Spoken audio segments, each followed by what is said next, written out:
Good evening. Notice of a public meeting of the City Commission of the City of Brownsville pursuant to Chapter 551, Title 5 of the Texas Government Code, the Texas Open Meetings Act. Notice is hereby given that the City Commission of the City of Brownsville, Texas, in accordance with Article 5, Section 12 of the Charter of said city, will convene an executive session and a regular meeting on Tuesday, April 3rd, 2018, at 5:50 p.m. and at 6 p.m. in the Commission Chambers on the second floor of Brownsville City Hall, Old Federal Building, located at 1001 East Elizabeth Street, Brownsville, Cameron County, Texas. We will begin with the executive sessions. Executive Session A, discussion pursuant to Section 551.072 of the Texas Government Code to deliberate the exchange, lease, or value of real property. Mayor, I move we go into executive session. Second? All those in favor say aye. Aye. Motion, can you have, just a second, there's an amendment? Yes, Mayor, we'd also like to discuss item 10 under Code Section 551.071. Would you read item number 10 so we can take it up in executive Yes. session? Item number 10, consideration and action to approve a special use permit pursuant to the order of the federal court in the case styled Echo Site LLC, et cetera, L versus the City of Brownsville, et cetera, L, case number 117CV00209, SD Texas, Brownsville Division, Legal Department. Very good, thank you. So I have a motion and a second to go in executive session. All those in favor say aye. Aye. Motion carries. Thank you.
So we're gonna end on number 9, right?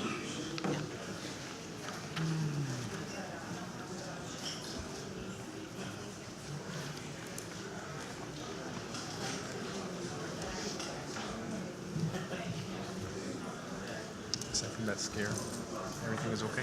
Yes. Everything else, Easter It was a holiday? quiet, we were gonna go to Houston. Please stand for the Pledge of Allegiance and the invocation. Allegiance to the flag of the United States of America and to the republic for which it stands, one nation, under God, indivisible, with liberty and justice for all. Honor the Texas flag. I pledge allegiance to thee, Texas, one state under God, one indivisible. Let's pray. Father God, as we have just celebrated the resurrection of your Son, Jesus Christ, we thank you, Lord, for sending Jesus to pay the price for our sins on that cross. And Lord, we ask you to help every one of us to live our lives in a way that will be more worthy of such a great sacrifice. Lord, we ask you for your revelation tonight for our mayor and our city commissioners and every presenter for the best for the city of Brownsville. Lead and guide each of us. And Lord, we thank you so much in the name of Jesus Christ. Amen. Amen.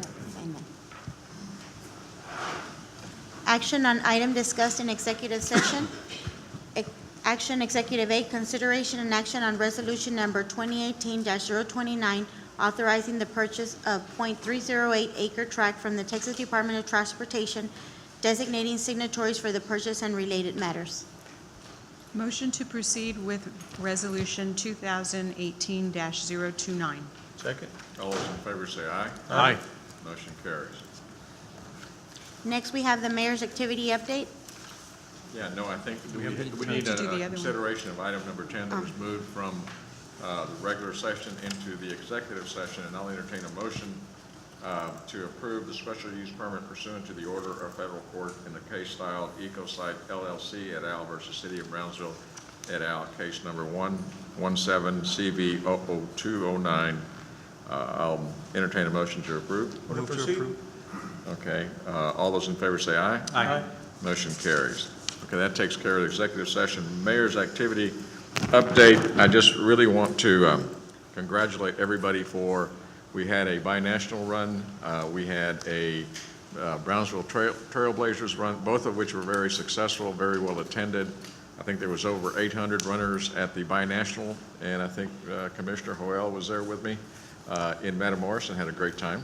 Ran all the way over there. Ran the whole way, he did, along with his son.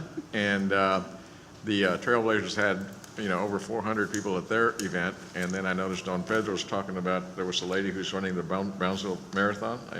Name escapes me, from the BISD, I understand. So the comment was, there's a lot of people doing a lot of great exercise, and that's very healthy, and I commend everybody for doing that. It makes us feel good, and thank you, Commissioner Gowan, for all your efforts in that. And I think there's also a Ciclovia coming up. So that's all I have. Next, we have Commissioners' Activity Update. I'm going to move for the next meeting. Okay, so now we go to presentations. The first presentation we have is Employee of the Month from the Engineering Department.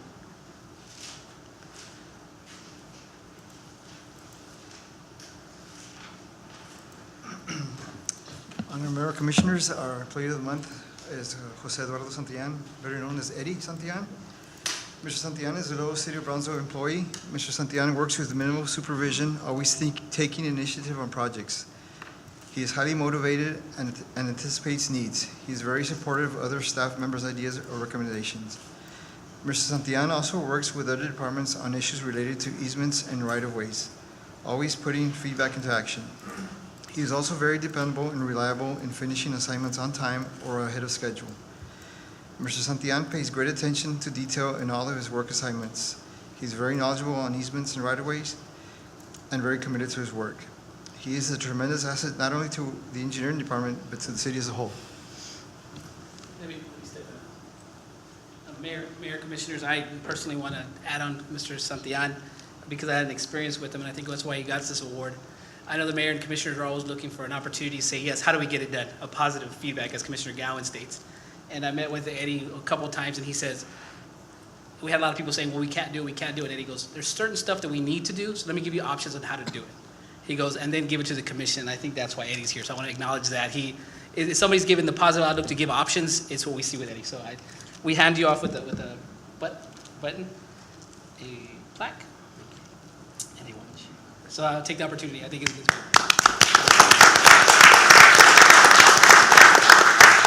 Thank you, Carlos and Eddie. Say a few words. I'm so proud to be a city employee. Okay. It's a pleasure to work for the citizens of Brownsville. And Mr. Lastra, Mr. Lopez, thank you for your guidance. And thank you, Mayor and Commissioners, for making me feel proud.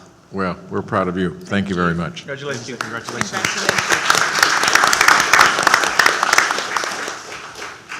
The next presentation is the Brownsville Youth Advisory Committee.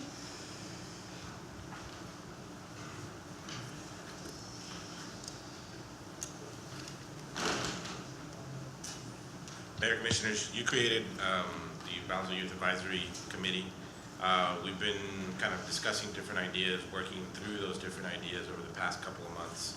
And we have 2 of those ideas ready for you to just consider, kind of brainstorm, and just think about in your future activities. So the first presentation is by Kevin, and then the second presentation will be by Jose. And they'll entertain any questions that you have for them. Good evening, Honorable Mayor and City Commission. I'd like to thank you. Since August, we've been working, since we've been approved. And since then, we've been getting closer to the city and even know how things happen. And a couple months ago, we began taking initiative to see what we can do to help out the community, especially the youth section of the community. And this is my part, which is a city-sponsored scholarship. So I hope you enjoyed. So why have a city-sponsored scholarship? Well, there's many scholarships available to any kinds of students, and they're pretty hard to get. They're not meant to be easy, but there's very few of them that are at the local level. You have a few, like the PUB scholarship, the Masonic Lodge does some. There's even some if you're a Head Start student. But if there were to be some that would maybe attract more attention, people would be out more, and if there was a way to incentivize that, then there would be a greater growth in the community. And through this, we could promote citizenship by increasing the way that students get engaged in community service. Normally, people get community service for hours because it looks good on their resume, but if you have a scholarship like this, it could be more inclined to do so, and they could help out in different ways. That way they can notice more about what goes on in their city and how they can help it. And Brownsville is unfortunately one of the poorest cities in in Texas and in the state and in the country. So when it comes to finances, students really struggle, regardless of whether they get in accepted to UT or to St. Mary's or Harvard. It's still a long road to climb if they were to go, to pay for their way in financially. So this would be a good way to help them out. So here's just a snapshot about the local and other levels of universities that we attend. So UTRGV is of course a local institution. Tuition is $15,000 if you do not live inside the campus. It's $20,000 if you do. And for a whole bachelor's degree, that would cost about $80,000. And that's just at the local level right here. And if you go to UT Austin, which is a state institution, and that's where I hope to be heading, become Horns Mayor. It cost about $100,000 if we were to go there for the full 4 years and have room and board. And for the private institution, we have St. Mary's. It costs $43,000 per year, and it adds up to $174,000 for the whole bachelor's degree.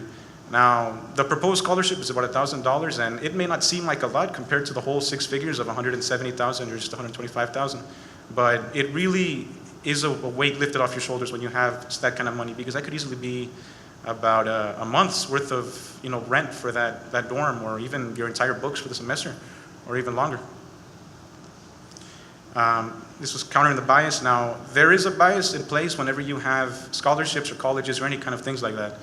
It's a GPA bias, and what that basically is that people who are looking through applications, they tend to see that this guy has, he's got a 4.0 GPA, or higher if you're on a different scale. And that'll usually be the determining factor that'll catch their attention, and they'll neglect the other parts, like, say, community service, or maybe they're in clubs or anything. So through this scholarship, we could remove a little bit of that bias, because it wouldn't be completely focused on who has the better grades. It would be who's done more for their community, who cares more, and who's be willing to do more and go above and beyond, besides at the level of education. It's very difficult to put yourself up against somebody when you have a 3.0 GPA and they have a 4.0 GPA, because they can, they can just zoom through all the things. That's a way that they weed out certain applications. They can see, okay, 4.0, 3.0, just remove it. And that's not a very good thing, especially down here. So this won't exactly solve the problem or change the whole thing, but it's definitely a good start, especially down here, and that's good. I want to impress on you the actual educational value of a degree. A bachelor's degree here in the United States, people who have them earn 84% more in their entire lifetime than somebody with just a diploma from high school or a GED equivalency. And 63% of all American jobs, and it's growing the more the years go by, require some sort of post-secondary education, whether it be a college degree or perhaps a technical welding degree or something of that sort. 41% of the American population has earned a bachelor's degree, and that's it's growing also. And a degree is an absolute must if anyone wants to stay competitive in this world. And the world is growing, and it's only going to get more competitive out there. Here's some local statistics from right here from this region, which is from here to Harlingen. More specifically, it takes the BISD level.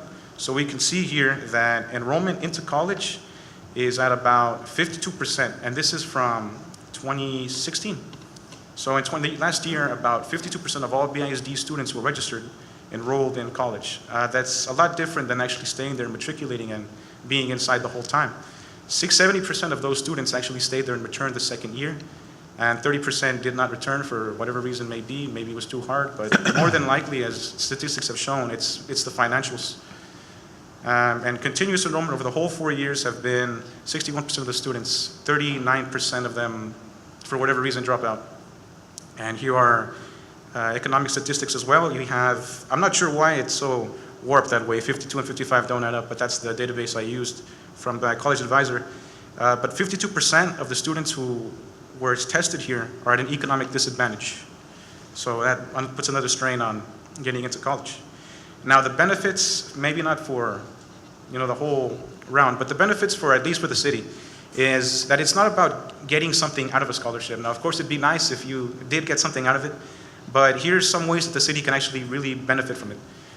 You could stagger the scholarship in such a way that it grows in proximity to Brownsville. So for say it's a $1,000 scholarship and the whole $1,000 could be given to a UT-RGV student, and it's staggered so that a state student such as UT Austin could get a little bit less, maybe 800, out-of-state student 500, just to incentivize the whole rule of staying here.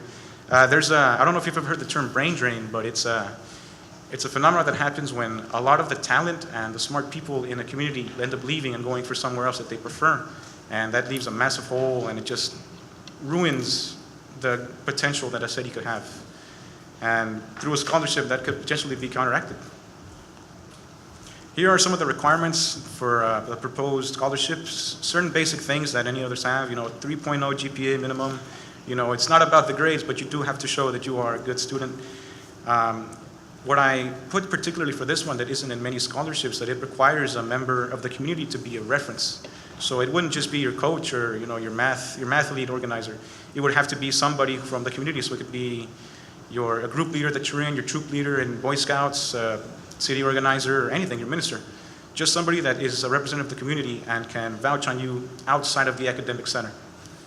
And of course, community service will be something that we're going to focus on. And to prove that they're actually BISD students, because we're going to start small, they are going to need some sort of, like a VOE to show that they're enrolled here at BISD. Finances, so this is where everybody gets interested. How are we going to pay for this? There's many different ways you can do this, actually. It's not that hard. You could actually reach out to local entrepreneurs, contributors, or any businessmen that have the necessary funds that would like to contribute to it. And this just emphasizes the big goal of community engagement. This shows that it's not just the city paying for it. You have people in the community who have the power to come together and fund this sort of thing. And if there's a way we can create a fund for the scholarship, if there already isn't one already with the city and taxes and such, and fundraising to different events that the city could hold, maybe dinners or sports and events, tournaments, golf, anything. There are means. It's not just free money.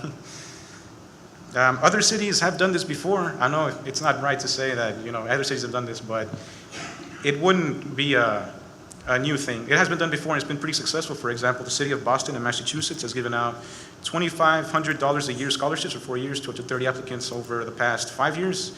Chicago has also done it from $500 to $3,000 scholarships. And even City of Commerce in California has done so to the same thing. So this isn't a relatively new thing. It's just something that hasn't been done down here in the valley in Brownsville. And that's pretty much it. I'd like to remind the commission that if you were to invest in this sort of scholarship, you wouldn't just be investing in a scholarship, you would be investing in the youth, the future, because eventually these people's scholarships may or may not come back, but they're the next ones they're the ones of whom you will pass the torch, and that's a good thing to invest in. That's a good presentation, Kevin. I don't know, does anybody have any comments, but I do have one little comment. What kind of struck for me, and I love the concept, but community service. One of the things that I think when the Ciclovia first came about, when they were talking about it in Colombia, in order for you to graduate from high school, you have to have a certain amount of community service before you get your degree. And so I was kind of interested in that. I haven't done anything about it, but I would suggest that you might kind of want to take a look at that for two reasons. First of all, the brain drain is if you don't have an affinity or a connection to your city, then you're probably going to go somewhere because there's no reason to keep you here. If you do community service and get yourself some attachment to the community, then perhaps maybe that would be one of those merit points that you get to try to get a scholarship to go somewhere, but your heart still belongs to Brownsville. So some of those things have something you can weave through there. Just thoughts for you to kind of build on what you've already got. Thank you. Thank you. I think that was an excellent presentation and a very thoughtful topic that is very needed. I would encourage you to continue to work with city staff to see how we might be able to go forward with such a program. And the only other thing I might add is that if you were a recipient of such a scholarship, maybe that community service or an internship be built into your time in college, that you would also spend time working with city staff on XYZ project or community groups. But that was wonderful. You could have some sort of internship or contribute to school hours in university, we can have that. But that's a little bit down the line, that's more delay. That's all right. Keep working on it, Kevin. Thank you very so much. much. Thank you for your time. Appreciate it. Thank you.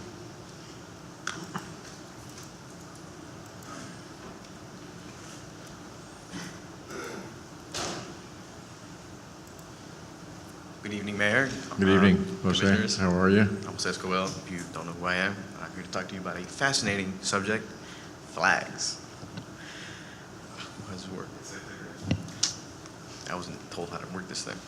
Now, I got a lot of this information off the North American Vexillological Association and a short book, or kind of like a guide, called Good Flag, Bad Flag, How to Design a Great Flag. And in it, there are 5 rules to designing said great flag. Now, you don't have to write these down just yet. I don't think you have to take notes. There's no test at the end. But the first rule is to keep it simple, the KISS rule. A child must be able to draw it from memory. Here are 2 examples, a good one, a bad one. Now, I'm sure you can draw the Big Dipper, no problem. It's just 2 colors in that flag, and a child might have a bit of trouble with the flag of Tunisia. Second rule, symbolism should be meaningful. It's the flag of Ukraine, and the bottom half represents the grain, the wheat of the country, and the top half represents the sky.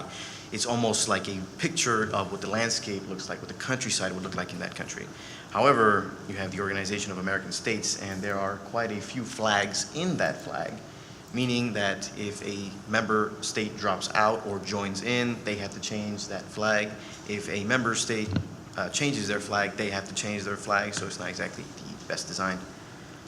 Third rule, 2 to 3 basic colors, and you can look at the color wheel for this. It's a New Mexico flag, another one with just 2 colors, very simple, and the flag of Dominica. I don't know if you can see the color of the parrot's eye very well, but it might be a little hard to draw. Rule number 4, no reading. I don't know if you can read San Francisco when the flag's 100 yards away and flapping in the wind, not to mention not everyone can read English, and even smaller are the letters that the Phoenix is holding. That's the flag of South Carolina, however, you can very clearly see a palm tree and a moon. So again, just 2 colors. And number 5, really the final rule, had to be original. Now there's Liberia. They took inspiration from the flag of the United States, as you might be able to tell, but it's their original flag. There's no other design that's exactly like that. And that's a bad design. That's the flag of Indonesia. I believe Poland also has that same flag. And if you turn it upside down, that's another country. Now, apply what we've just learned to the flag of Chicago and the flag of Brownsville, Texas. You might be able to see something here. Now, I like to still point out the flag of Chicago is very interesting. The 4 stars there in the middle represent 4 great events that happened in Chicago's history. I can't recall exactly the last 2, but the first 2, I believe, are the World's Fair and the Chicago Fire. And those 2 blue stripes you see there are kind of what the geography looks like. There's 2 rivers going through that city. And that symbolism is rather meaningful, and there's 3 colors if you count the white. Now, you see the city of Brownsville. I think that speaks for itself. Some history. Now, you see the flags here. This is the current flag on the right, and the previous flag of the United States on the left. The one with 48 stars, we jumped to 50 stars. It's really fascinating. There was a student in high school that turned in that 50-star design to his teacher, and he got a B- for his work. And the teacher, rather jokingly, told the student that if Congress adopted his design, he might reconsider that grade. And eventually he did get that A, as he deserved. See with us. Now, what to do about this flag of Brownsville of ours? Now, it's really just the logo of Brownsville on a white background. It's not very creative, it's not very original, and you can't really see it very well in the wind when it's flapping around. You can't really tell what it is. It just looks like a smudge from 100 yards away. So what I understood is that there was a sort of request for designs for bike racks. And there was a lot of public input for that, and I'm sure we could do something very similar to that for this.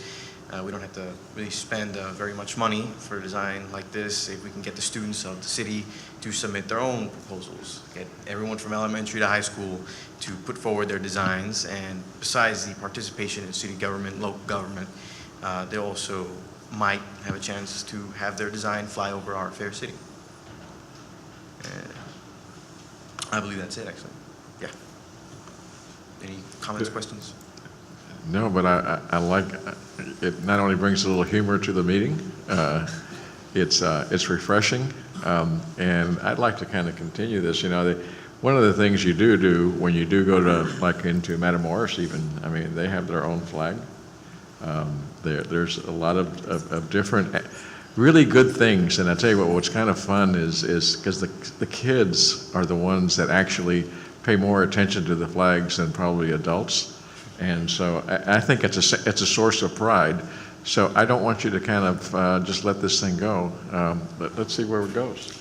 Mayor, can I share an Easter egg about the city flag? If you can pull it up. Oh, sure. It's something that I have always found very interesting, but it's a secret, and I'm going to tell the public about it. So the letters on Brownsville, do you guys see how they're like maroon? We had a staff member, he was our assistant city manager who helped develop it, and I love it, regardless of what the maroon stands for. But he was an Aggie, and originally those letters were orange, so they magically turned maroon, and that is the story behind the Brownsville. I think it's beautiful, it looks good, but now you all know where that color came from. Okay. Anyway, Jose, just keep, guys, Ramiro and Michael, keep track of this because it does interest me. So thank you so much for your presentation. Thank you for having me. Appreciate it for coming here. Okay. Next, we have the next presentation by Dr. Diaz, Astronomical Observatory.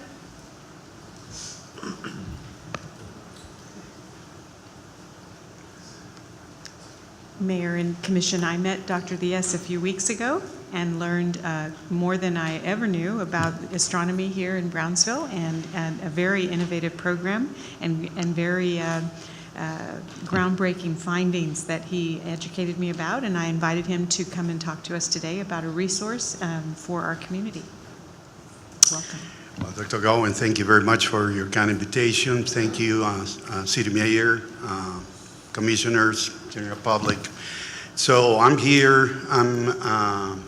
My name is Dr. Mario Diaz. I'm a professor of physics at the University of Texas, Rio Grande Valley. And I've been before with the University of Texas at Brownsville. I've been here in Brownsville since 1996. So I'm here to tell you that we are going to inaugurate an astronomical observatory at Resaca de la Palma State Park.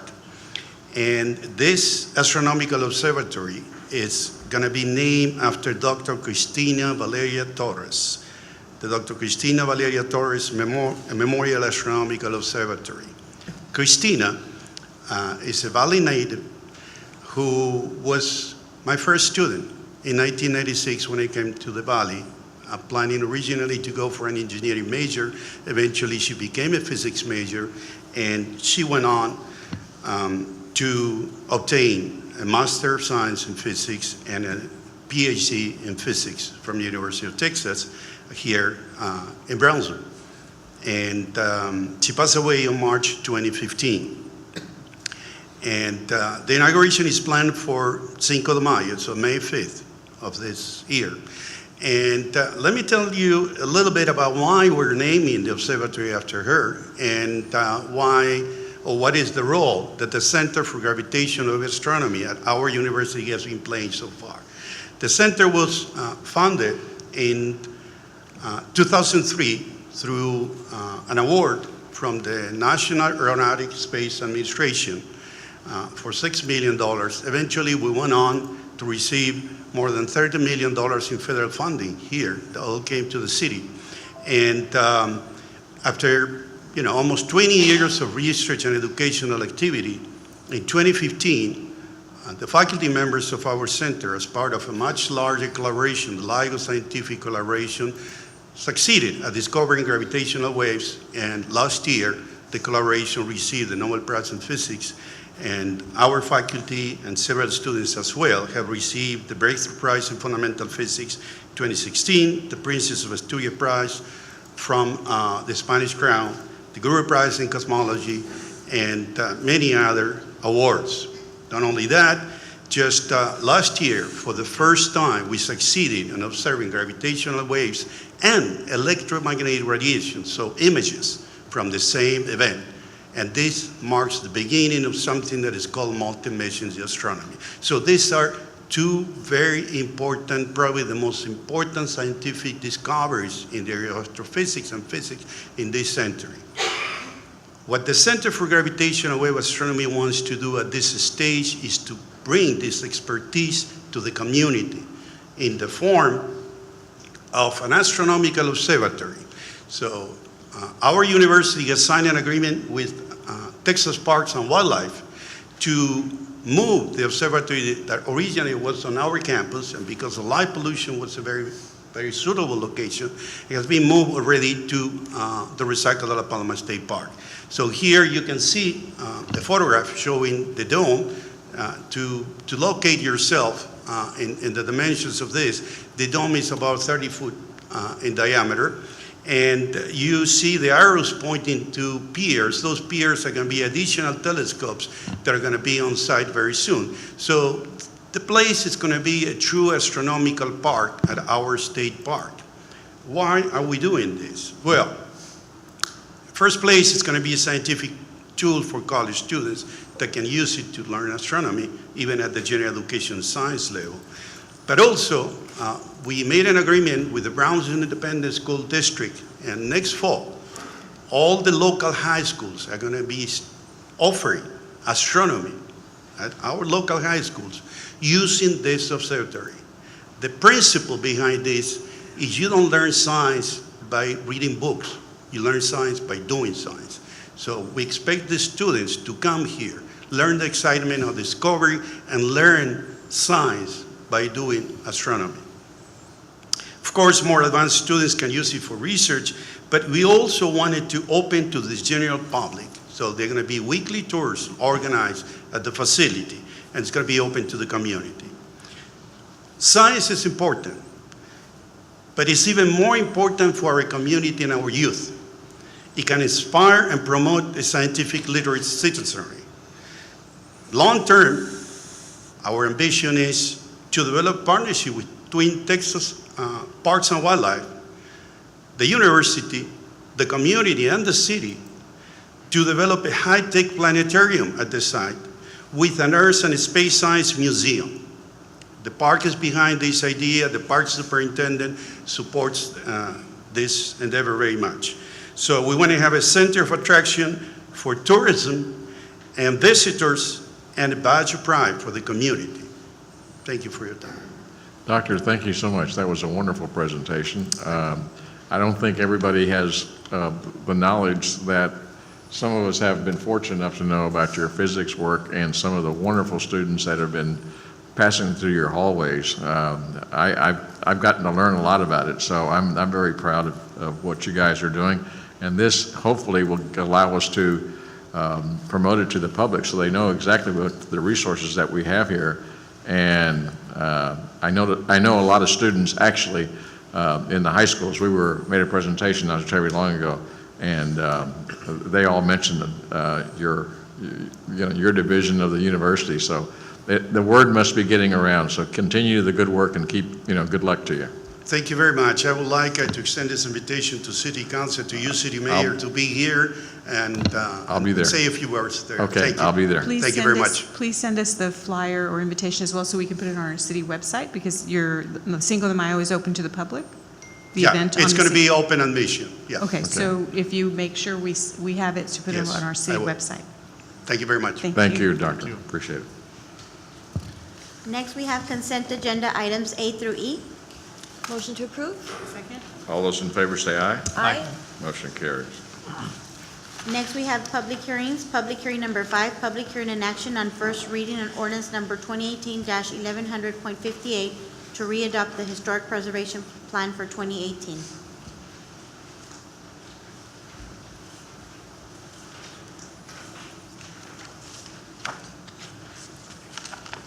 Good evening, Honorable Mayor and City Commission. My name is Mirna Leal. I'm a Planner 1 for the Planning Development Services Department. My colleague is Juan Velas, the Historic Preservation Officer for the same department. We are here to present the 2018 Historic Preservation Plan. This is a plan that is adopted every year. It is required by ordinance. And so we are here to present the readoption of it and to just review the changes that are being made from last year's plan to this year's plan. I believe you all have had the opportunity to review this and familiarize yourselves with the plan, and we are here to answer any questions that you may have. Does anyone have any questions? Okay, this is the first reading of a public hearing. Is anyone here on this issue like to address anything or have any questions of these folks? If not, I'll entertain a motion to close the public hearing. Motion to close public hearing? Second. All those in favor say aye. Aye.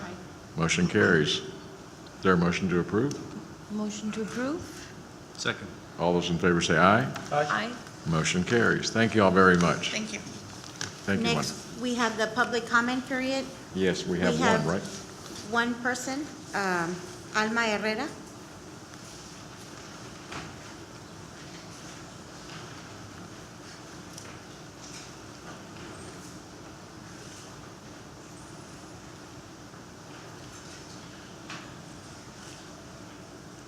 Good evening. Good My name is evening. Alma Herrera. I'm the Executive Director for the Tip of Texas Family Outreach. We are a nonprofit organization that is celebrating 30 years of providing supportive services to families in the city of Brownsville and surrounding communities. Our mission is to strengthen families and help prevent child abuse and neglect. The month of April is National Child Abuse Prevention Month, and with this in mind, we are extending an invitation to the City Commission to join child abuse prevention activities throughout the month of April, starting with this Friday, April the 6th. It's Texas Go Blue Day. So I invite you to join the thousands of Texans across the state who will be wearing blue, which is the official color of child abuse prevention, and show your support for children in your community. Also on Saturday, we are having our annual Walk for Child Abuse Prevention. It will start at our center located at 455 East Levy and will end at Dean Porter Park. And this is an awareness walk to just raise awareness about this issue that is very important in our community. I've got staff that will give you buttons with little reminders of Child Abuse Prevention Month. I've got our board of directors here. I don't know if anybody would like to say a few words. Hi, City hello. Commission. So we hope that you can join us this Saturday. Thank you. It is Appreciate my it. understanding that we will be receiving a proclamation from the City of Brownsville at the event. So I ask for your support and participation this Saturday. We can't thank you enough for being here. I'm sure the whole commission feels the same way. Thank you for all your work that you do. Thank you. Also, Mayor, maybe we could, on Channel 12, Brownsville TV, if we could, Yeah, their events for the month of yeah. April. I think you, Michael, be sure and run those things, not only on your website, but also on Channel To 12. raise awareness. You know, Thank you so much. keep up the good work, and God willing, you know, we can eliminate all that things that are not good for our kids. So we're with you, okay? Thank you so much. Thank you. We appreciate it.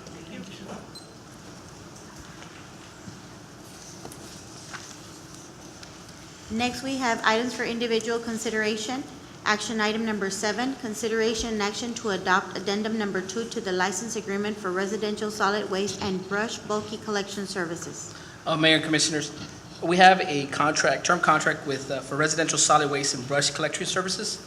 In the contract, it is written that there could be a consumer price index increase if needed by the agency. We did get a request from our contractor requesting an increase, if the commission would consider it. As we looked at the information, they were requesting it based on garbage trash collection index, which is kind of stable. But they also requested a Gulf Coast weekly retail on highway on diesel prices, which those fluctuate. We sent back and said that that's not part of the agreement. The agreement has to fall within the garbage and trash collection index, so it maintains a straight line. So what we're bringing to you is to amend the contract, to put the addendum in the contract where it reads that 100% of the consumer price index will only be calculated using the garbage and trash collection index, not the diesel one, which helps us with any kind of rate increase. This is not approving a rate increase. This is specifically saying that the contract makes it correct that they can only charge the rate increase only on garbage collection, not diesel prices. And just for future reference, they are coming back to ask for a rate increase, I believe, within the next meeting or so. But this is just to get the contract in term that puts the city at the most proper way to negotiate. Okay. Would this be, if they're asking for this separately, will this be part of the contract when it comes up, or is this something totally? Because, I mean, I don't want to be the contradicting factor, but, we do depend on their gasoline or their diesel for them to do our routes. No, and You they know, totally and- agree with this. We came back and they're coming back and saying, yes, the contract term that was approved at the beginning only included the garbage and tax collection index, not the diesel purchase. So what they just did, they just rolled the rate into 100% out of the garbage index because traditionally the diesel price is in that index on the cost of operations. The idea was to move out the diesel separate, but we said, no, put it back into the index itself, and that includes the cost of doing business, which is your fuel consumption. In other words, at this particular point, you're negotiating the diesel as well as the price. And so if they want to come to you for an increase, I mean, I don't think it's a good negotiating tool. I mean, for us, I know what you're trying to say. You're saying, let's get it all put up together at one point so that we negotiate everything. But I think you've negotiated that part. They're just going to be asking for an increase, and that's up to the commission to decide that at a later date. This is just I put the wording. think, I don't know, that's just my take. I may be misunderstanding. This is specifically just putting the wording, the contract into the way the appropriate language is supposed to be versus charging us for a different, it's separated. With the end, it keeps it stabilized and it actually provides a better rate if whatever they offer, rate increase is lower than what the diesel costed it. Okay, hopefully we're understanding that correctly. Yes. So, anyway, that's an action item on number 7. Is there a motion? Motion to approve? Second. All those in favor say aye. I'm not understanding it. I'll be an A. Please note my, that I abstained. I'm going to go aye. So we have 3 abstentions and 1 nay. Okay. Thank you. Item number 8. Action item number 8, consideration and action to enter into an interlocal cooperative agreement between Cameron County Regional Mobility Authority and the City of Brownsville. Honor Mayor, Commissioners, this is an interlocal agreement between the Cameron County Regional Mobility Authority and the City of Brownsville. And it's just an additional resource for us to have to facilitate TxDOT projects, TxDOT funded projects or federally funded projects, which will help us in, speeding up the TxDOT process, which can be kind of lengthy and tedious. So, I think you and I have discussed this one. yes. Yeah. And by the way, Mr. Frank Parker and Pete, welcome to our meeting. Anyone have any questions of Carlos on this? Yeah, Mine is really towards Pete, and I think we can have this conversation. We've had it for 15 years. Are we finally moving on it? It was prior to 15 years to me coming in, it was already, the discussion was being held. I know that with the upcoming, changes that are coming to our community, this is headed, but I'd like to know that this is something solid that we do have now, and that we are going to move. Good evening, Mayor, Commissioners. For the record, my name is Pete Sepulveda, Executive Director of the Cameron County RMA. I'm not sure if I'm understanding your question correctly. 15 years ago, you and I took a car ride on the East Loop. Oh, on the East Loop? And we were moving, and I want to know if we're headed in the right direction now. And Yeah, that's what we're going. as a matter of fact, this morning, Chairman Parker and I were at the Cameron County Commissioners Court meeting. We had an agenda item where the county committed $350,000 towards engineering. Tomorrow afternoon, we're at the Port of Brownsville Commission meeting where they will contribute $350,000 towards the engineering. The RMA will contribute $50,000. So hopefully by the end of the day tomorrow, we have $750,000 that will allow us to start the engineering for the what we call Port Connector Road, which will be the first segment of the East Loop project. And our project schedule has us completing the engineering in 4 to 6 month period and having the project under construction by this fall. Through the MPO, through the Brownsville MPO, we've got about $16 million in construction funding for that particular project, and that will be the first phase of the East Loop project. Thank you, Pete. Thank you, Pete, and good efforts, guys, on both the port, and I'm fully apprised of some of the things that are attuned there too, so congratulations and good luck. So anyway, this is a motion, requires a motion to approve. Motion to approve? Second? All those in favor say aye. Aye. Motion carries. Item number 9. Action item number 9, consideration and action to refocus on the goals of the Brownsville Animal Regulation and Care Center. Mayor, I think I spoke last week about You the did. attention that we have been placing on the shelter.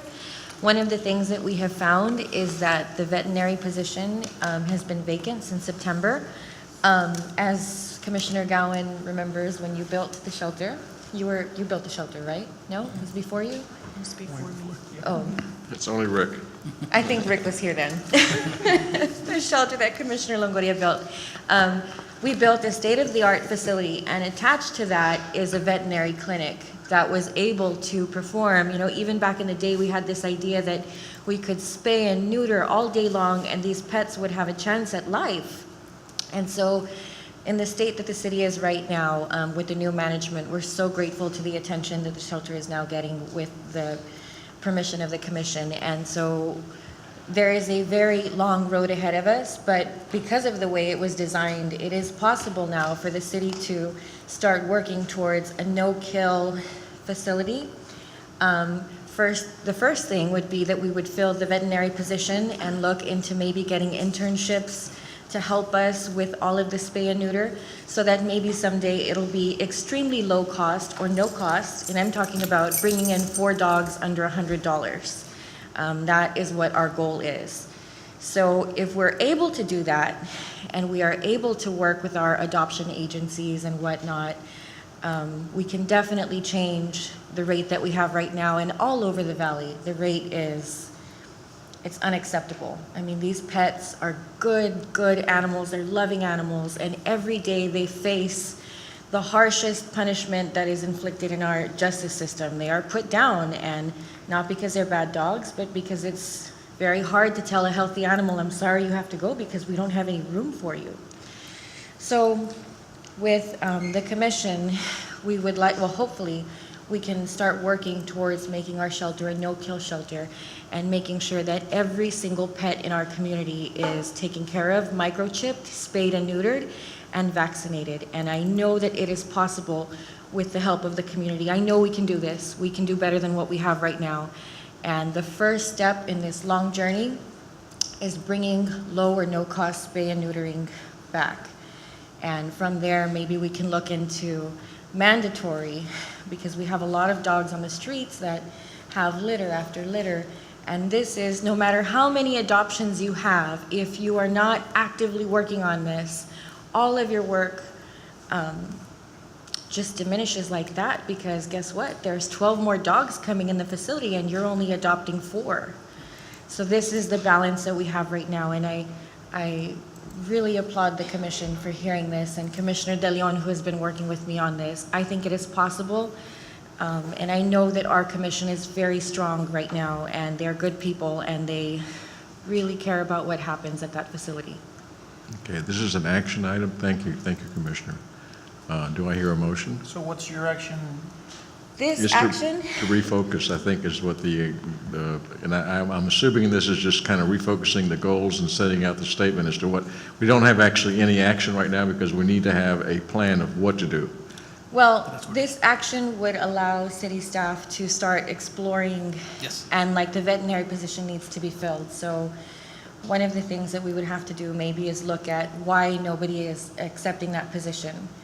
So whether it be funding or whether it be the way that the contract per se is structured, the pay is structured, that's one thing that we have to look at. So I'm sure that that city management would bring it back to us. And that's exactly, Mayor and Commissioners, the refocusing of the goals to put more emphasis on the animal shelter, but at the focus of doing a no-kill or a limited action. So that would require us to change kind of our scope, how we're doing it, how we were doing it currently. That would include looking at staff, looking at staffing models, looking at equipment, and then doing a campaign to educating kind of the communities on how do we work well with other rescue services.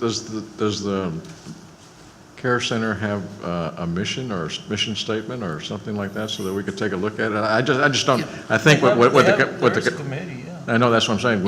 I think it's sort of a little bit, I don't think anybody, the spirit of this motion is good. I think the way it's been actually... You know, my take on this is just by approving this, are we approving that we become a no-kill No. right now at this point? No, you're just, it's a formalizing, giving the staff direction to go at that manner. I think that's what, sort of more of a restructuring, or at least Yeah. a reviewing, or Reviewing, yes. redirecting our attention. I mean, that's the only thing I could figure out Yes. from the way the wording Yes, that's of exactly. this item was, but unless we have to have any more explanation, I think I just want to say, Honorable Mayor, Commissioners, good evening. Just real quick, this is about taking first baby steps. First of all, we've had a position vacant for a while now. We kind of have an idea of what it is that we need to do. And really, it gives us a refocus to start making the shelter a priority.